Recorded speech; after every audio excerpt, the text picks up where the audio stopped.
Hello, everyone, and welcome to episode 4 of IP&O from home. John, where are we live from? I'm live from my desk. You are definitely live from your couch, and Richard is live from, it looks like a cloud. It is the cloud in my living room. There we go. And so we're here. We're back. No guest this week, just the original us. And we're gonna kick it off by talking about how we've been using this time working remotely to become more proficient in the tools we've been using or new tools that we're learning to help do our jobs better. So I guess I'll start.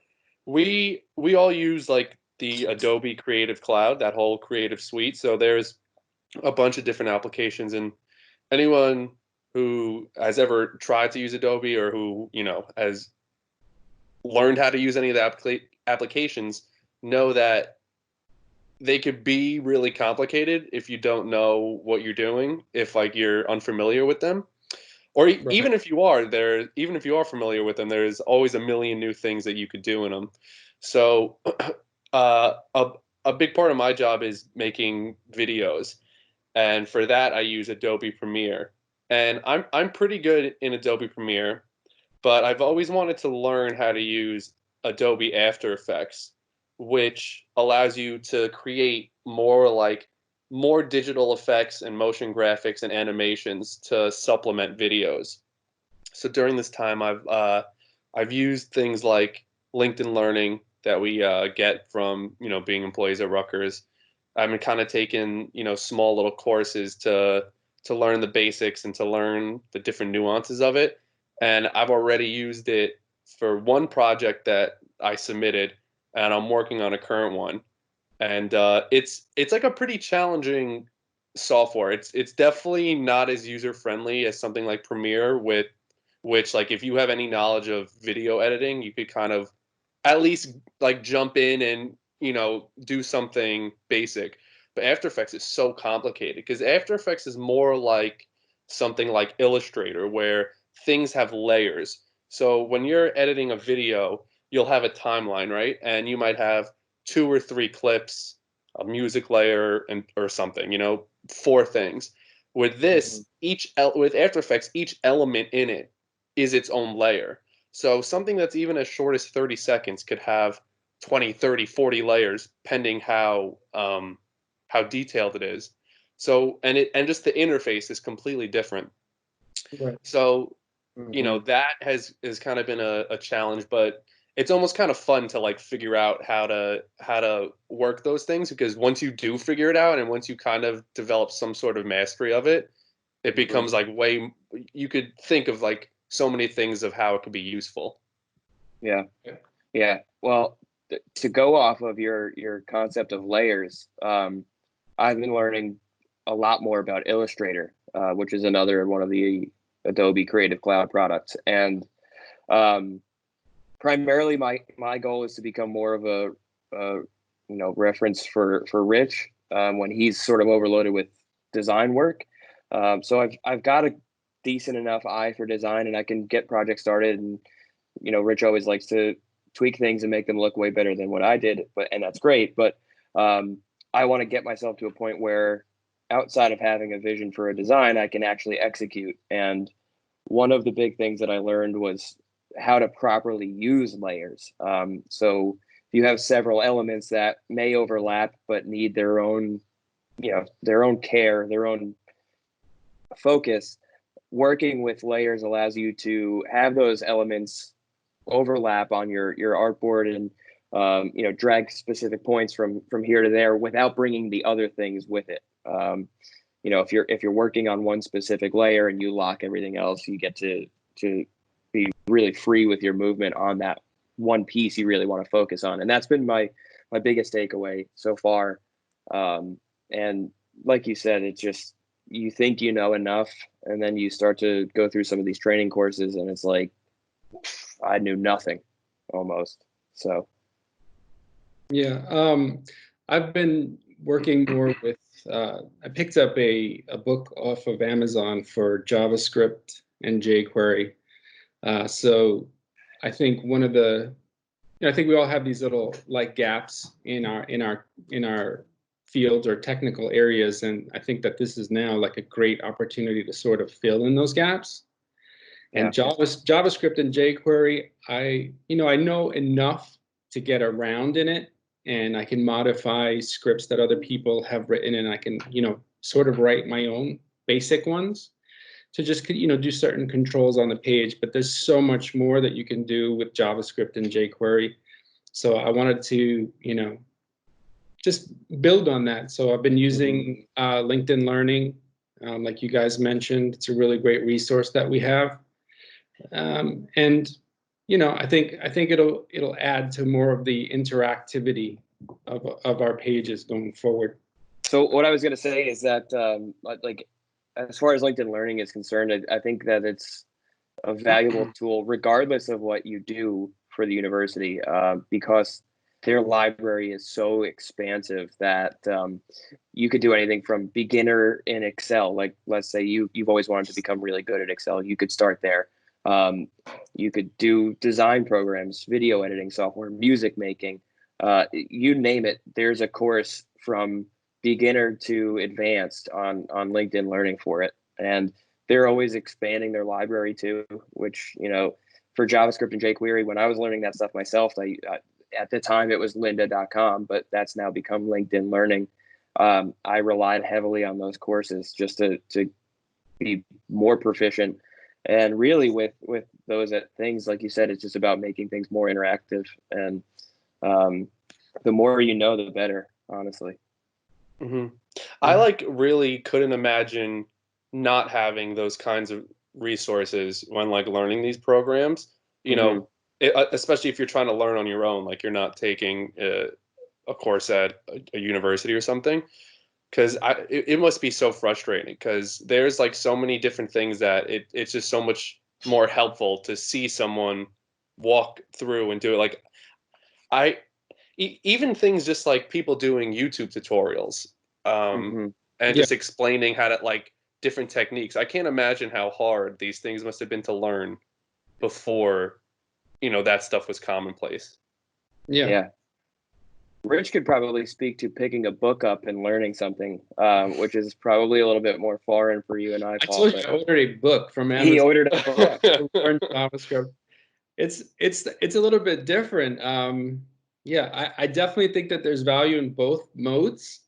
For sure. I think the YouTube and the lynda.com Lynda specifically is great for setting you up as a very, if you're really new to something, because Lynda, there's different levels of their classes, but they lean towards the user who doesn't have much experience with something.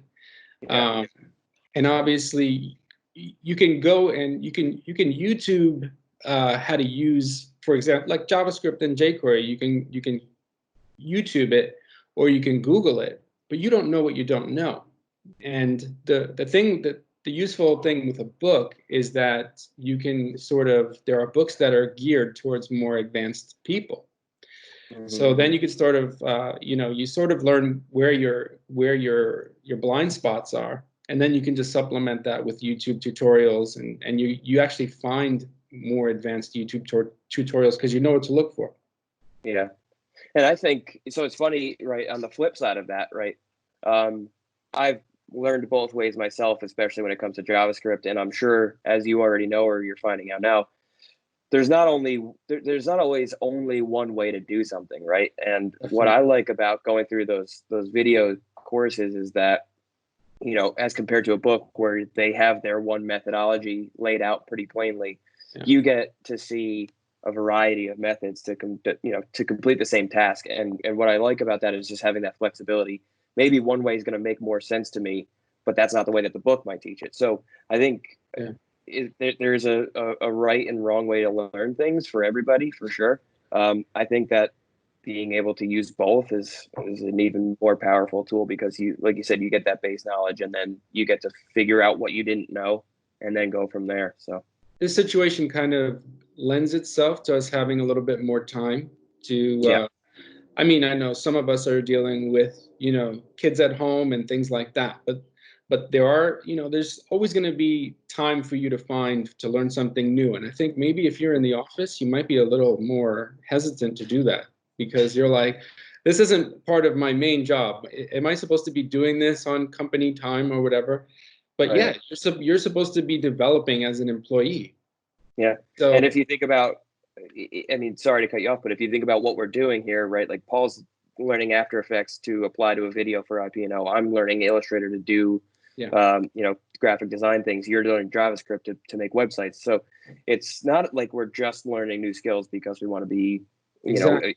bump up our resumes or anything. We're learning those skills that are applicable to the work that we're doing now. And, Yeah. like I said, those tools are out there for everybody, regardless of the job they're doing. So. Yeah, and you create overlaps within our group specifically. It's always a better situation if Paul's not available to do a video that you or I know at Yeah. least on some level how to fill in for him. And the fact that we can create those overlaps in our skill sets by training ourselves is a valuable thing. For sure. Going back to what John said before about like how they're good for finding new ways to do things. Isn't that like the best and worst feeling in the world when you find a way quicker way to do something? Like it's awesome because it's like, oh wow, nice, this is going to save me so much time. But it's the worst because it's like, oh man, if I knew this even just a month ago, I would have saved so much time. Yes. Yeah. Yeah, Yeah. and John actually showed me something new in Illustrator. I worked in a bank for 10 years, and then in last maybe a couple of months ago, John just showed me a new way how to create pies in Illustrator, and I was like, oh my God, I'm kind of hoping that didn't exist for the entire time, because if it did, I lost a lot of time. But like I could kind of understand how that would happen because, someone like you who's been working on in Illustrator for way longer than John, you must have figured out a way. Yeah, It works for you. Why figure out a new way, like yeah, and then where John is learning it new, that technique might not have even been yeah, available when you learned how to make pie charts in Illustrator. yeah, So, but would you agree with me on this though, right? That going through that painstaking process of learning the long way, it makes that finding the new way that much more rewarding.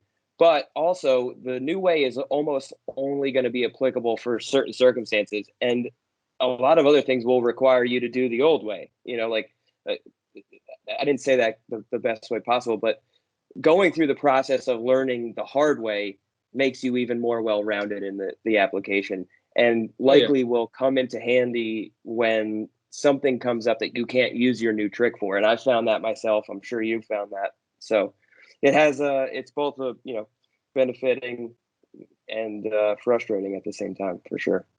Yeah, I don't remember where I read it, but apparently you retain much more of you learn if it's a struggle. If you find something, if you have to struggle through something, you end up retaining much more of the knowledge than if something was just sort of shown how. If you were just shown how to do it, then you're able to replicate it, and then a month later, someone asks you to do it again, and you're like, I don't remember the steps. But if you struggled through it, sort of like making mistakes and overcoming those mistakes, a month later, you still have that knowledge. It's just, Right. See, and that's why those LinkedIn learning courses are so good because they'll, I could go over to Rich to your desk and be like, hey, how do I do this thing in Illustrator? And you could show me on your screen and I go back and do it. And then, it might stick, but like you said, sometimes if I need to do it a week or a month later, I might forget. With those, they give you the exercise files to download and you could do it along with them. So you just have like that muscle memory that gets built in by you physically actually doing it along with them. And I feel like it kind of more replicates what it would be like to take that kind of course in person or, at a university. Yeah, definitely. The university subscribes to LinkedIn Learning for enhanced employee development. To sign up for LinkedIn Learning, visit it.rutgers.edu/LinkedIn-learning. All right, so now let's talk about how we've been communicating with with friends and family during quarantine, because obviously we're kind of stuck in our apartments or our houses. I want to say this, that I'm officially over Zoom Hangouts. I'm over it. At least I'm over it with large groups, when there's like 10 Yeah. people in there Yeah. and you don't know when to talk, you don't know who's talking, everyone's talking over each other. I Yeah. will say those are fun if they're organized. Like I've done it where we've played like Jackbox games. I don't know if you guys know what that is, but they're like basically like virtual games that you can log in from your phone. Like your phone is your remote. So someone will share their screen who has it downloaded, and then everyone is in playing the game. Like that's fun because Yeah. A, it's a fun game, and B, it it has some sort of structure to it. But Hmm. when this first started, I kind of liked doing it, and then I had like 1 week where I had like five different ones in the same week with different groups of people, because like, oh, my family wants to do one now, my friends from college want to do one now, my friends from my hometown want to do one now, and then it's like, oh my god, it kind of like just gets almost overwhelming. Yeah. And that's fun. Have you guys ever used House Party? Yeah. House Party's fun. Haven't House Party's fun. It's House another party like is very fun. Yeah. taking it's notes another though. it's another group video app, and it has games built in on it. So it has Hmm. like the heads up game, which is kind of like, I guess, Great. charades, you could say, and Yeah. it has draw it, where someone has to draw a picture and you guess what it is. So Hmm. those are fun. But like besides Trivia. doing Trivia that, is the best one. yeah, trivia it has. So besides doing Zoom calls and all that, I've kind of just been like doing regular phone calls to my mom or dad and brother and sister, and then communicating more in like smaller groups, because that's just kind Yeah. of how I prefer to do it. Yeah. Yeah. So funny story about House Party, right? Is I never set up push notifications with new apps. Like I just don't like to have my phone going off constantly. But I have to guess that my mom has them set up, and we had her download House Party for. Actually, we did a remote birthday celebration for my dad, my whole family, and we decided to use House Party for it. But subsequently, every time you open the app, it says you're in the house, and somebody gets a notification, right? So we started playing this new game with my mom where I open House Party and we see how fast she joins my party, and then um, I've found her in some funny situations, but she's like, I think only maybe out of 15 times that I've done it, twice has she not shown up at all, and then she's called me within 5 minutes, like, oh, sorry, I was on the phone. But it's funny, like I obviously talk to my mom pretty frequently on the phone normally, but very rarely did we ever do anything like FaceTime or anything like that. But now it's like we see each other every day, so in a weird way, it's found a way to bring us a little bit closer. Mhm. Yeah, I have a sister who usually organizes those kinds of things. She's been trying to organize the family Zoom call for Friday nights, and for whatever reason, every Friday night that she's done it, I've either been like just already passed out, sound asleep by the time it happens. So I haven't actually jumped onto it. But we did have my daughter's seventh birthday party last week, and we organized to have some of her friends drop gifts off on our porch. So we have like a window box. Mm. What is it? I guess flower box window, whatever it is.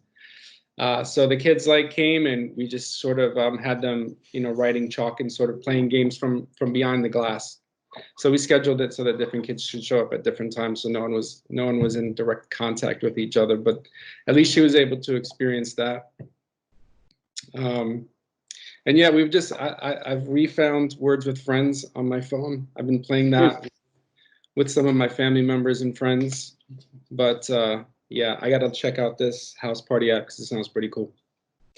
It's fun. So one thing that I'll warn you, right, is unless you lock your party, anybody can join.